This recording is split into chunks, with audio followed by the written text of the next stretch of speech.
Bonsoir à tous, bienvenue dans notre émission et dans votre émission La Réunion Léla. On va parler un petit peu de politique, mais pas à La Réunion, mais à l'île Maurice. On en parle dans Cosmo Réunionnais.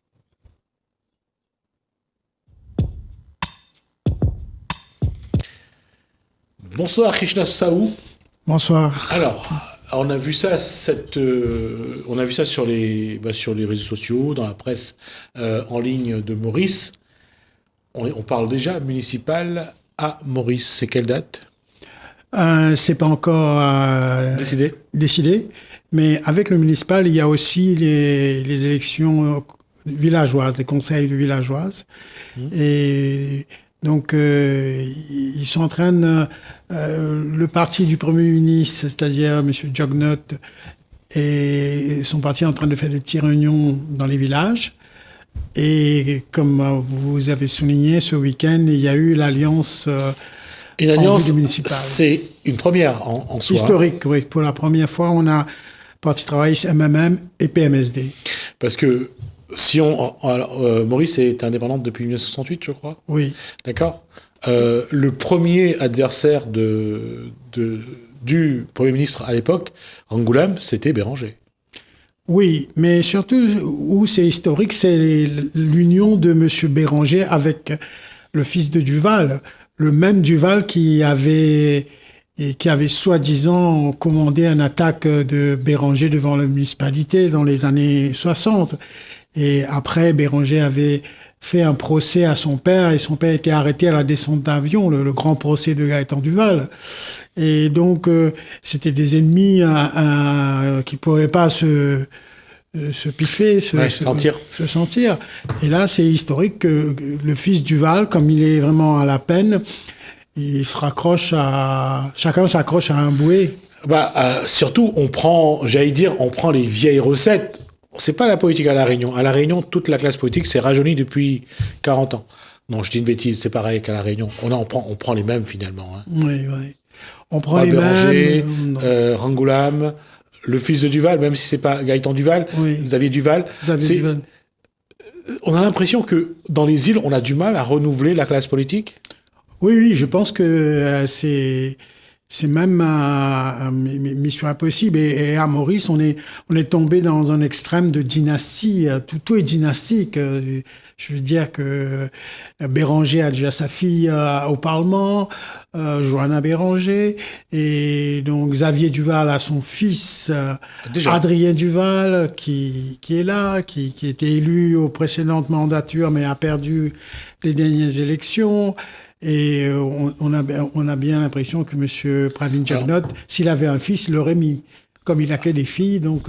D'accord, on va juste rappeler que donc Pravin Jagnot est le fils de Aneru Jagnot, qui lui est président, qui a laissé sa place de Premier ministre à son fils, et a été donc désigné président de l'île Maurice. Non, il n'est pas désigné président, il s'est retiré, lui, cette fois-ci, ouais.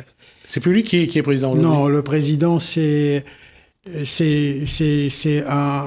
un ministre qu'on a mis, M. Ruppen. Donc, on a mis, à la place, il y avait quand même, bon, un original qui a été quand même été président pendant quelques temps. Oui, il a été président. Voilà. Comme, j'allais dire, par exemple, pour le Premier ministre Rangoulam de l'île Maurice indépendante, il a mis son fils à un moment donné aussi. Oui, c'est-à-dire que Rangoulam, il était parti à réduit, comme on dit, hein. À l'époque, c'était pas encore vraiment la République, c'était ambivalent.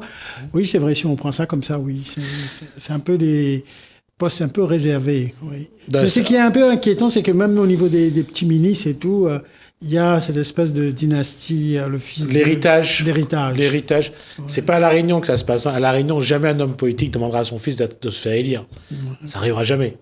Donc, je disais que la question, c'est aujourd'hui, comment est perçu à Maurice ce triptyque?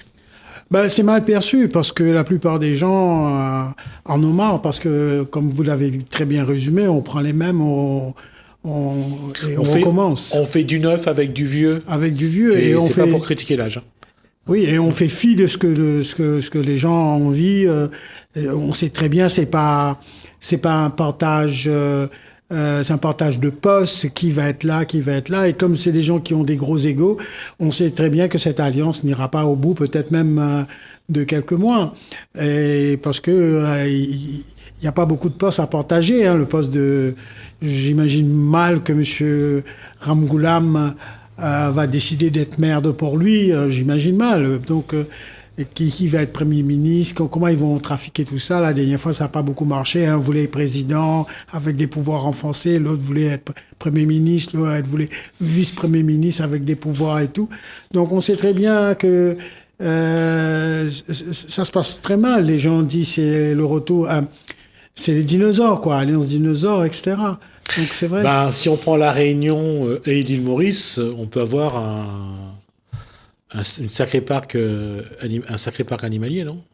Oui, je pense que c'est très très très difficile. On note à la Réunion pour y arriver. On a été chanceux de voir qu'il y avait un petit jeune, Alexandre Kaichong, qui s'est présenté et qui est vraiment talentueux, qui a fait parler de lui qui continue à faire parler de lui. Oui, continue à faire parler de lui. C'est le seul qui n'a pas, et pour revenir sur un langage plus sérieux et sur ce qui s'est passé à la CINOR, le vote du président de la CINOR, le seul qui a pas voté pour le président en place, c'est ce conseiller municipal de Sainte-Suzanne, et qui d'ailleurs n'a pas non plus voté le budget de la CINOR. Oui, surtout ce qui est intéressant quand on regarde ce qui s'est passé, les élections à la CINOR ou les élections à Cas-Sud. À Cas-Sud, ou les élections qui est passé, la CIRES.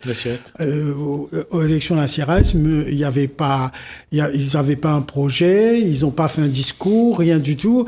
Je vote et tu es président, après 3 ans, toi tu vas être président. Alors que là, Kaichong, il avait quand même, il avait un projet, avait une démarche. Une démarche, un débat, un semblant de démocratie. C'était pas juste un arrangement qu'on a déjà concocté, un petit peu comme à Maurice, et vlam, ce week-end. Est-ce qu'ils ont présenté un projet, ne serait-ce qu'un avant-projet? Non, ils ont pas de projet. Je dis très bien, c'est un assemblage des hommes. C'est déjà décidé entre eux, qu'est-ce qu'ils vont faire, etc. C'est-à-dire les petits jeunes. C'est d'abord un partage de pouvoir. Partage de pouvoir, partage de poste, comme on dit à la Réunion souvent. Oui. Quand je parle avec des politiciens, je ne veux pas nommer des noms, mais quand ils me disent, c'est les postes. Moi, je prends le départemental, tu me laisses les régionales, le commune, etc. Donc oui, c'est un partage de postes.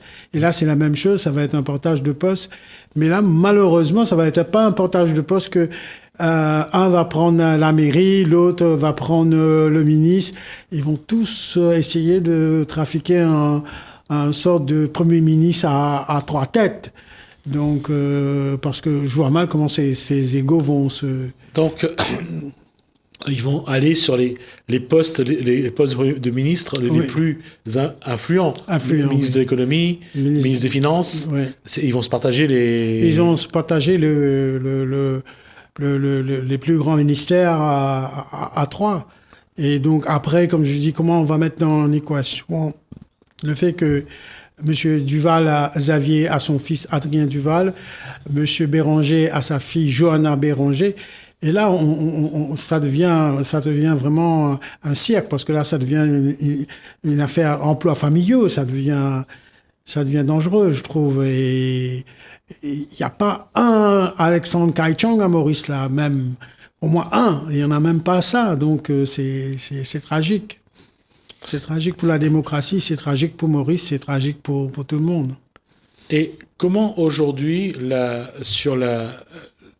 je dirais, est-ce que c'est quelque chose qu'on a du mal à voir aujourd'hui? On a du mal à voir émerger, quel que soit le pays, une nouvelle génération de politiques, de personnes qui viennent avec une façon de voir, une façon de, je dirais, de présenter des projets politiques d'avenir. Oui, parce que le logiciel qu'on nous présente en termes d'offres politiques est complètement désuet. C'est-à-dire, ils sont tous dans une espèce de centre-gauche, pour un petit peu à gauche pour avoir le pouvoir, mais une fois au pouvoir, il faut une politique à droite. Et donc, il fait à peu près les mêmes choses. Ils disent à peu près les mêmes choses. Et il n'y a pas une offre politique différente, il n'y a pas une nouvelle orientation, il n'y a pas... Et d'ailleurs, ils ont même pas de programme. C'est ça qui est inquiétant. Le programme vient après. Ah, justement, là-dessus, encore une fois, la population mauricienne est une population, je crois, émancipée, responsable. Comment elle va se comporter par rapport à un gouvernement qui met en place une politique et une opposition qui arrive avec des propositions qui ne sont pas encore dévoilées? Comment la population va réagir à ça? Est-ce qu'elle va attendre en disant on va attendre de voir ce que propose le trio qui arrive, ou on va se dire non, ça, on recommence dans les mêmes... C'est-à-dire que il n'y a pas encore la maturité politique entre un gouvernant et un opposant. L'opposant ici il se contente de sortir les scandales, des attaques personnelles, la politique de caniveau. Quand on regarde le débat entre Virapoulet, Bédier ou les autres, c'est des scandales, c'est des attaques personnelles. Il en faut peut-être, mais il y avait que ça. Et j'ai bien peur qu'à Maurice, en ce moment, ce qui se passe, l'opposition fait un travail de scandale, de sortir toutes sortes de créer une espèce d'atmosphère de peur.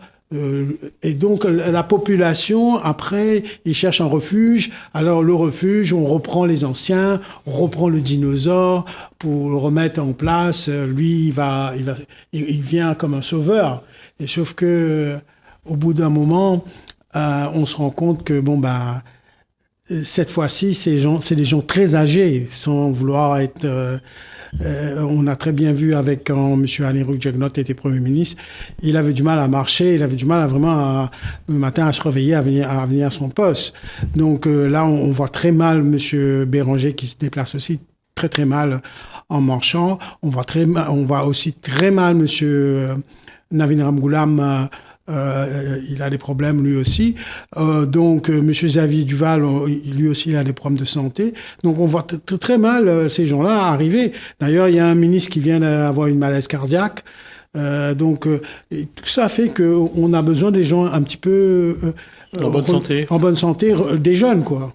Et je reviens à ma question. La population, est-ce que par rapport à toutes les élections qui sont succédées depuis une vingtaine d'années, est-ce qu'elle a trouvé une posture qui l'arrange quelque part? Est-ce qu'il se dit, il y a un projet, il y a des gens qui sont décidés? Est-ce que ça, c'est quelque chose qu'on entend ou qu'on voit à Maurice? Non, il n'y a pas de projet de société, il n'y a aucun projet, il n'y a rien du tout. C'est comme je vous dis, c'est une politique de caniveau, on fait des scandales, on critique l'autre, on fait du palabre, comme on dit en créole. Et puis voilà, c'est tout. Après, on a des vagues projets qui veut rien dire, une télé privée. Enfin bon, pour le municipal, il faut revoir le fonctionnement des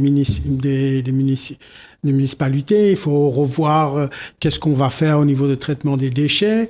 Il y a plein de sujets intéressants au niveau de la municipalité. Mais rien n'a été changé, rien ne sera fait. Mais et aujourd'hui, sans critiquer le pouvoir, sans critiquer l'opposition, qu'est-ce qu'il faudrait faire émerger à Maurice pour qu'il y ait justement ce débat dont vous parlez?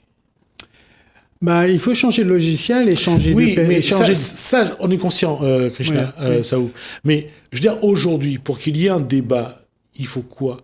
Sans regarder autour et regarder l'opposition ou le gouvernement, mais qu'est-ce que le peuple mauricien peut faire? Je pense que le peuple mauricien a déjà un peu commencé dans ce sens-là, parce que le taux d'abstention commence à augmenter des élections en élections. Je pense que là, il y a un ras-le-bol. Et donc, même si on a des petits partis, comme on dit, qui veulent émerger, c'est très difficile avec le système de vote, parce que c'est une élection à un tour. Et le premier qui passe l'arrivée rafle toute la mise. Celui qui arrive en tête. Ouais, voilà. Et donc, il aurait fallu peut-être faire de la proportionnalité. Peut-être qu'il aurait fallu pour les élections municipaux faire, comme ici, une élection sur liste avec une dose de proportionnelle, afin que ces jeunes partis puissent se faire entendre au Parlement, dans les conseils municipaux ou dans les conseils de village, qu'on arrive dans un premier temps, à commencer à renouveler un petit peu le personnel et l'offre politique.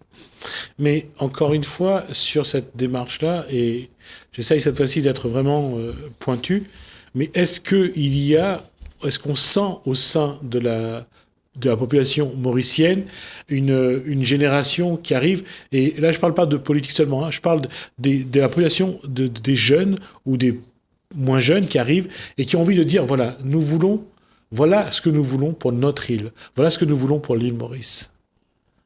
Est-ce qu'il y a cette vague-là? Est-ce qu'il y a une émergence? Est-ce qu'on le voit par exemple sur les réseaux sociaux? Est-ce qu'on voit des jeunes qui ne sont pas dans cette classe politique, qui sont en dehors et qui disent voilà, nous aussi on veut dire quelque chose pour notre île?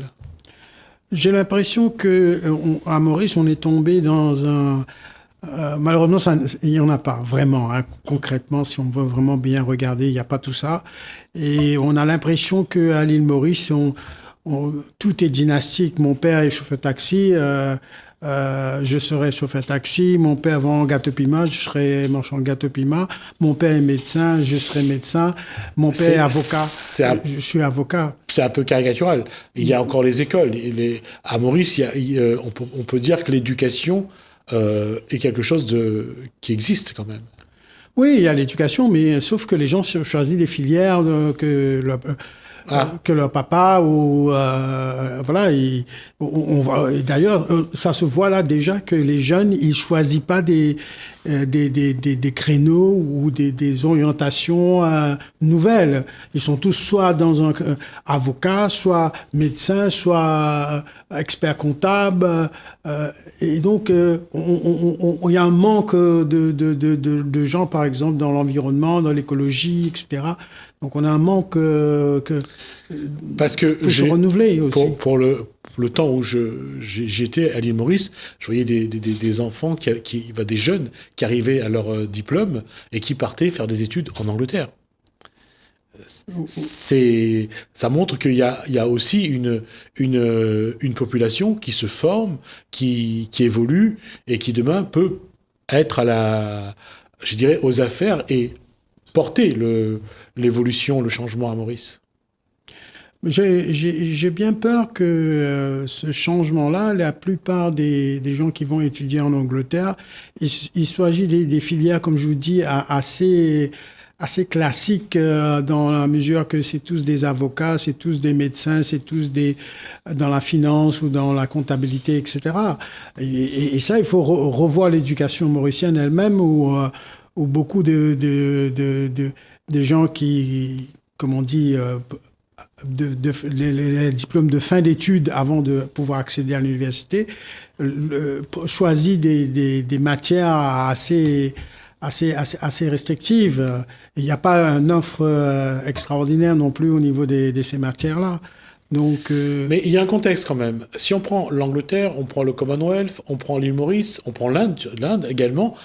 Vous avez un environnement qui, pour les affaires, qui pour l'activité, est plus qu'intéressant. Oui, je pense que parce l'île Maurice est très bien placé géopolitiquement, donc il reçoit beaucoup de l'aide. Par exemple, 750 millions que M. Macron a emprunté, ils ont emprunté avec l'Europe. Et une partie de cet argent ira pour Maurice. Hein. D'ailleurs, le représentant en a parlé de l'Europe à Maurice. Donc, ils ont de l'aide de la Chine. Il y a quelques jours a donné un don de médicaments, plein des choses pour Covid. L'Inde donne des cadeaux, etc. C'est vrai qu'il y a une vraie concurrence sur Maurice entre l'Inde et la Chine. Ça, c'est voilà. Alors que tout le monde veut essayer d'exister le plus possible, hein, que ce soit l'Inde ou la Chine. Voilà. Ça, c'est une réalité. C'est une réalité. Oui. Il se bat pour savoir qui aura la main mise. La main mise sur Maurice, oui. Et donc, et puis il y a l'Europe aussi qui est là. Il y a plusieurs pays qui sont là. Je crois que celui qui est un petit peu absent, c'est l'Angleterre, oui.